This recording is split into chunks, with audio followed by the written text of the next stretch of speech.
Hello friends, welcome to this new lesson. तो अभी हम आरबीआई के बारे में पढ़ेंगे। ठीक है, आरबीआई हर एग्ज़ाम में पूछा जाता है आरबीआई के बारे में।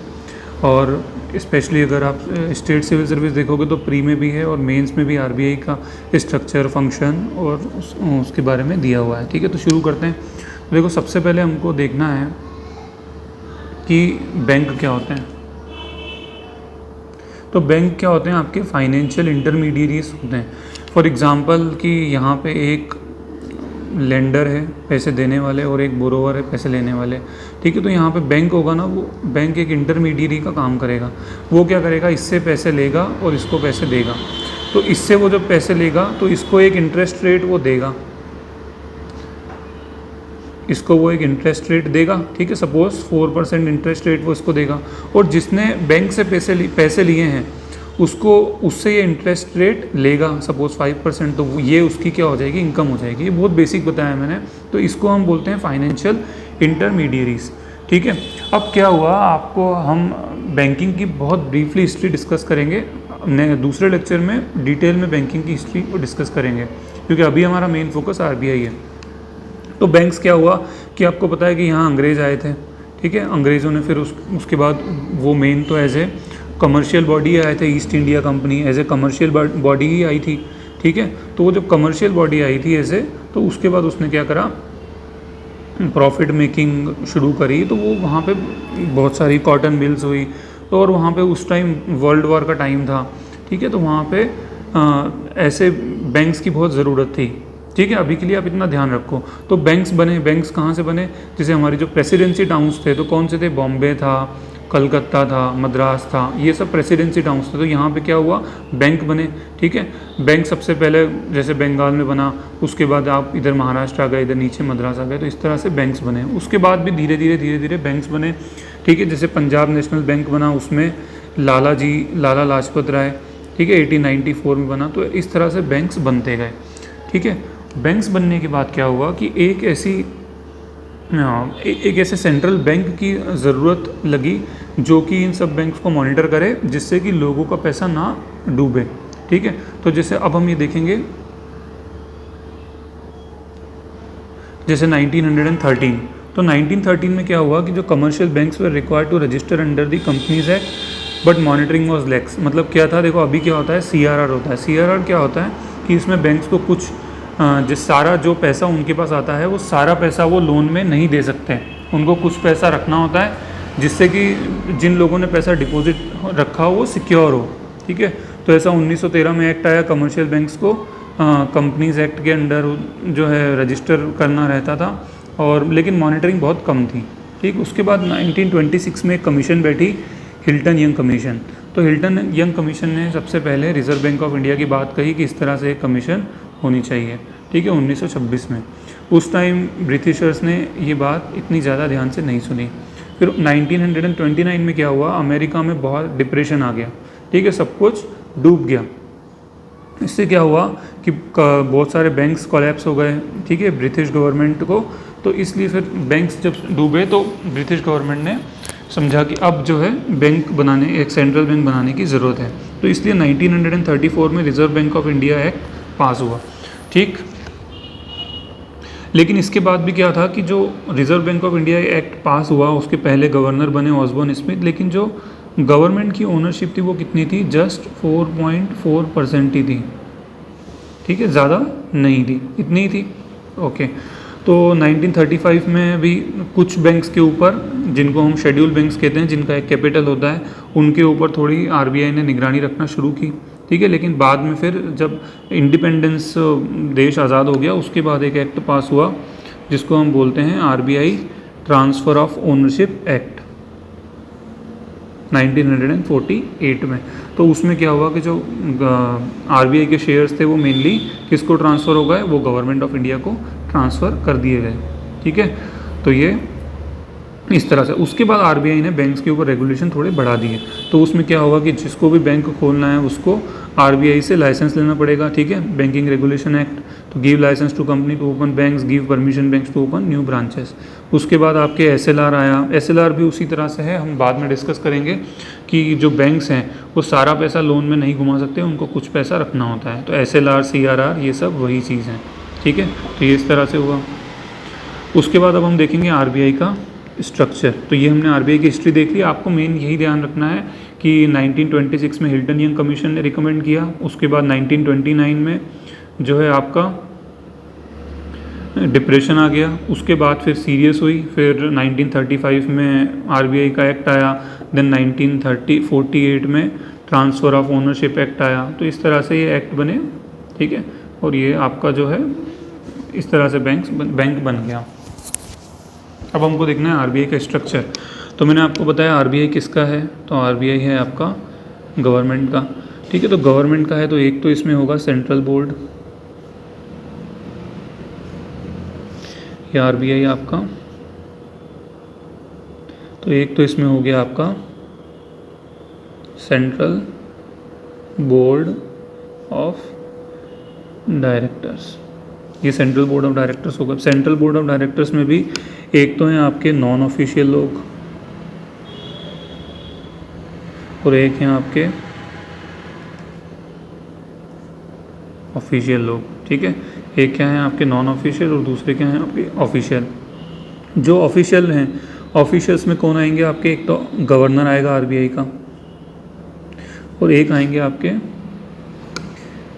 चार जो हैं होंगे आपके, वो कौन होंगे, डिप्टी गवर्नर, ठीक। और नॉन ऑफिशियल में जो दूसरे गवर्नमेंट के नॉमिनी होंगे वो। तो ये mainly central board of directors कौन होंगे, गवर्नमेंट की नॉमिनी होंगे। तो ये तो गवर्नमेंट वाले हैं ही सही। और आपको देखना ऑफिशियल जो लोग हैं वो भी कहीं ना कहीं से तो गवर्नमेंट से ही अपॉइंट होके आते हैं। तो अब ये तो हो गया, हम इसको देखते हैं गवर्नर और डिप्टी गवर्नर्स को। तो यहाँ पे स्ट्रक्चर आप हेडिंग डाल देना सेंट्रल बोर्ड करके, उसके बाद ये। तो गवर्नर तो भैया एक ही होगा। अभी कौन है गवर्नर, तो मिस्टर शक्तिकांत दास हैं, ठीक है। उससे पहले कौन थे, उर्जित पटेल, और उससे पहले कौन थे, मिस्टर रघुराम राजन, ठीक है। तो शक्तिकांत दास हैं, ये अभी 25th गवर्नर हैं, ओके। और ये 15th फाइनेंस कमीशन के मेंबर भी थे। 15th फाइनेंस कमीशन का थोड़ा सा बता देता हूँ। ये बताती है फाइनेंस कमीशन कि सेंटर और स्टेट में पैसा कैसे डिवाइड होगा। आर्टिकल 220 में इसका मेंशन है। और इसके 15th फाइनेंस कमीशन के चेयरमैन थे एन के सिंह। और ये जो रिकमेंडेशन देगी वो 2020 से लेके तो 25 तक लागू होंगी, ठीक है, ओके। तो आरबीआई एक्ट में ये मेंशन है कि 4 गवर्नर, 4 भी डिप्टी गवर्नर से ज़्यादा नहीं होंगे। तो कौन कौन है, अभी कानूगो है, ठीक है। तो इसमें 2 गवर्नर ऐसे होते हैं जो आरबीआई में ही प्रमोशन होके बनते हैं। मतलब पहले वो कोई नीची पोस्ट ज्वाइन करते हैं, उसके बाद फिर प्रमोट होते होते वो डिप्टी गवर्नर बनते हैं, ठीक है। तो कानूगो है, फिर एनएस विश्वनाथन है, और महेश कुमार जैन, और ये वीरल आचार्य। तो ये कुछ बाहर से भी आते हैं और 2 आरबीआई के ऑफिस में ही प्रमोट होके बनते हैं। ये हो गया आपका स्ट्रक्चर। उसके बाद क्या होगा, ये आपका सेंट्रल बोर्ड, फिर गवर्नर, डिप्टी गवर्नर, उसके बाद दूसरे जो आपके कुछ principal manager, deputy general manager और दूसरे स्टाफ, ये सब इसकी हायरार्की चलती है, ठीक है। चलो ये स्ट्रक्चर भी हो गया हमारा। अब हम देखेंगे थोड़ा सा और स्ट्रक्चर के बारे में कि जो इनका टेन्योर होता है किसका, डिप्टी गवर्नर का, वो 3 साल का होता है, रीअपॉइंटमेंट पॉसिबल है। और ये जो आपका, this is about governor, I am sorry. तो ये जो गवर्नर है आरबीआई के गवर्नर, उसको कौन अपॉइंट करता है, financial sector regulatory appointment search committee. ये नाम रिकमेंड करती है। और ये नाम किसको भेजती है, तो ये नाम भेजती है आपके अपॉइंटमेंट कमेटी ऑफ कैबिनेट को। तो ये जो अपॉइंटमेंट कमेटी है कैबिनेट की, उसको ये नाम भेजती है, ठीक है। और बस प्राइम मिनिस्टर की फर्दर अप्रूवल की ज़रूरत होती है, उसके बाद ये सब ओके हो जाता है। अच्छा, आप ये अगर पढ़ना चाहें फर्दर इंटरेस्ट के लिए, तो अभी आरबीआई की ऑटोनोमी की, आरबीआई ऑटोनोमस नहीं है, आरबीआई के डिसीजन गवर्नमेंट लेती है। उसके बाद आरबीआई ने अभी एक डिविडेंड बहुत बड़ी रकम पास की थी गवर्नमेंट को। तो देखो गवर्नमेंट की बॉडी है, आरबीआई को देना ही होगा, ठीक है। लेकिन वो कंट्रोवर्सी थी कि रूल्स के हिसाब से नहीं है, बेसल नॉर्म्स। तो ये सब आप चाहो तो पढ़ सकते हो, ठीक है। फर्दर हम आगे डिस्कस करेंगे तो मैं भी आपको बताऊँगा। तो ये हो गया हमारा आरबीआई का structure, central board, governor, deputy governor, ठीक है। और उसके बाद ये अपॉइंटमेंट उनकी 3 साल की होती है। कौन, ये एफआरए एससी अपॉइंट करता है, ठीक है, ये ध्यान रखना है, अपॉइंटमेंट कमेटी को नाम भेजते हैं इस तरह से। अब हम देखेंगे इसके फंक्शंस। अच्छा, फर्दर एक और है स्ट्रक्चर में, वो भी देख लेते हैं। तो 4 ऑफिस होते हैं आरबीआई के, नॉर्दर्न में दिल्ली, ईस्टर्न कलकत्ता, सदर्न में चेन्नई और वेस्टर्न मुंबई। ठीक है, उसके बाद दूसरे अलग अलग डिपार्टमेंट होते हैं आरबीआई के, जो अलग अलग मैटर्स देखते हैं। ठीक है, बैंक्स का, NBFC, payment system, foreign exchange, क्योंकि फंक्शंस भी बहुत हैं आरबीआई के, तो वो भी देख लेंगे हम। ठीक है, अब एक आरबीआई में अभी एक नया डिपार्टमेंट बना है, इन्फोर्समेंट डिपार्टमेंट। तो ये एक फाइनेंस मिनिस्ट्री का अलग है इन्फोर्समेंट डायरेक्टोरेट, और इसका इन्फोर्समेंट डिपार्टमेंट अलग है। ठीक है, जो कुछ वायलेटर्स होते हैं ना, जो जिनके खिलाफ एक्शंस लेना पड़ते हैं, तो ये वो इन्फोर्समेंट डिपार्टमेंट लेते हैं। पहले क्या होता था, हर एक डिपार्टमेंट का अलग अलग था। ठीक है, लेकिन अब ये एक मिला जुला ऐसा बना दिया है ताकि एक कोऑर्डिनेशन में ऐसी प्रॉब्लम ना हो। ठीक है, इन्फोर्समेंट डायरेक्टरेट भी है आपका। अच्छा, अब इसके फंक्शन, तो फंक्शन ध्यान रखना, बेसिक फंक्शन क्या है, कंट्रोलिंग, बैंकिंग और रेगुलेशन। तो कंट्रोलर किसका है, मनी सप्लाई का। देखो, जो भी कॉइन्स होते हैं, 1 रुपये के कॉइन और 1 रुपये का नोट, वो तो मिनिस्ट्री ऑफ फाइनेंस खुद उसको छापती है, इशू करती है। लेकिन उसके अलावा जो 2 रुपये से लेके तो 2000 तक का जो नोट है, वो कौन छापता है, तो वो आपके छापते हैं आरबीआई। ठीक है, एक मॉनेटरी पॉलिसी कमेटी भी होती है। ठीक है, जो मनी कितनी मार्केट में आएगी, कितनी, उस तरह से वो उसको मेंटेन करते हैं। तो उस मॉनेटरी पॉलिसी कमेटी आप लिख सकते हो यहाँ पे। तो उसमें 6 मेंबर होते हैं, 3 आरबीआई के होते हैं, एक गवर्नर, एक डिप्टी गवर्नर, और एक और होता है मेंबर जो कि सेंट्रल बोर्ड नॉमिनेट करता है। ठीक है, और 3 आपके मेंबर होते हैं गवर्नमेंट के। तो ये आपको ध्यान रखना है। उसके बाद ये फॉरेन एक्सचेंज को कंट्रोल करता है। तो फॉरेन एक्सचेंज जो फेमा एक्ट है आपका, ठीक है, फॉरेन एक्सचेंज में क्या होता है, जैसे वो कुछ लोग नहीं होते जो डॉलर लेके रुपए देते हैं और वाइस वर्सा, तो उनको लाइसेंस देना। फिर हम एक टर्म पढ़ते हैं, current account convertibility, capital account convertibility. तो उन सब के नियम भी कौन बनाता है, आरबीआई ही बनाता है। ठीक है, अच्छा, उसके बाद ये बैंकर है। तो बैंकर किसका है, एक तो गवर्नमेंट का बैंकर है, और दूसरा जो छोटे बैंक हैं उनका भी बैंकर है। तो गवर्नमेंट का कैसे बैंकर है, जैसे गवर्नमेंट को कुछ पैसे की ज़रूरत है, तो ये क्या करेगा, गवर्नमेंट से बॉन्ड ले लेगा। ठीक है, और उसके रिटर्न में पैसे दे देगा। ठीक है, या फिर वो खुद जो होता है बॉन्ड, वो बॉन्ड को जो है मार्केट में इशू कर देता है। तो इस तरह से बॉन्ड क्या होता है, जैसे बॉन्ड पे लिखा होता है कि ये 1000 रुपये 3 महीने बाद वापस देगा। इस तरह से कुछ सिस्टम्स होते हैं बॉन्ड में। ठीक है, बैंकर्स बैंक आपने पढ़ा होगा, रेपो रेट होता है, रिवर्स रेपो होता है। तो इस तरह से बैंक्स को भी है पैसे देता है। बैंक्स को रेगुलेट भी करता है, मैंने आपको बताया कि 2 कंट्रोल, 2 बैंकर और 2 रेगुलेटर।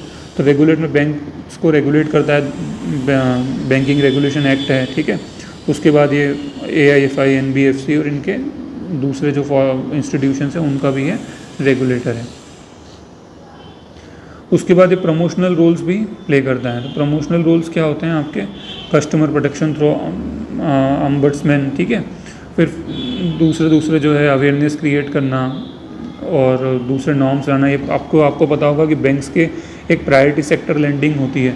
तो प्रायोरिटी सेक्टर लेंडिंग में क्या होता है कि बैंक्स को अपना सारा जो लोन होता है वो ऐसा नहीं है कि प्रॉफिट मेकिंग बॉडी को ही देना है, उसको कुछ लोन एजुकेशन के लिए भी देना होता है, कुछ एग्रीकल्चर के लिए भी देना होता है। तो ये जो प्रायोरिटी सेक्टर लेंडिंग के जो नॉर्म्स हैं वो भी आरबीआई ही बनाता है।